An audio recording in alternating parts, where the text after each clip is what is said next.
حضرت ایوب کے بارے میں جو مشہور ہے کیڑے پڑ گئے تھے، غلط بات ہے۔ جب قرآن میں نہیں ہے تو تم نے کہاں سے گھڑ لی؟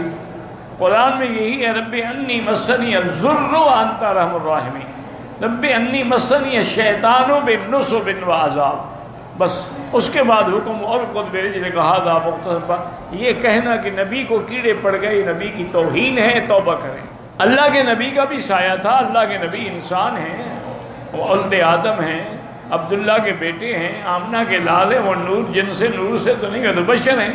قل انما انا بشر، جب حضور کی بشریت کا انکار کرے وہ تو کافر ہو جاتا ہے۔ کہتے ہیں کہ بسم اللہ ربی اللہ حسبی اللہ توکلت علی اللہ واعتصم باللہ اعتصمت باللہ وفوض امری الی اللہ ما شاء اللہ لا قوت الا باللہ۔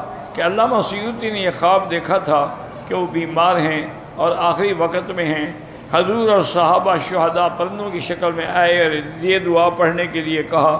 یہ تو خیر قصہ ہے کہ پرندوں کی شکل میں آئے، پرندوں کی شکل میں آنے کی کیا ضرورت ہے؟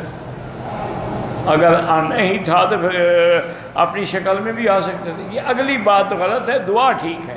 کوئی ایسی حدیث ہے کہ 3 حج کیے ہوں تو جہنم کی آگ میں نہیں ڈالا جائے گا، حالانکہ اس کا لوگوں میں یہ بالکل کوئی حدیث نہیں۔ ابو جہل نے تو پتہ نہیں کتنے حج کیے تھے، وہ تو جہنم میں جل رہا ہے۔ تو حج سے بچ گیا۔ جب تک عقیدہ ٹھیک نہیں ہوگا حج کیا کرے گا؟ تم لاکھ حج کرتے رہو اور جا کے قبروں پہ سجدے کرتے رہو، کرنے کی ضرورت ہی نہیں ہے، حج بلا وجہ خرچ کرتے ہو۔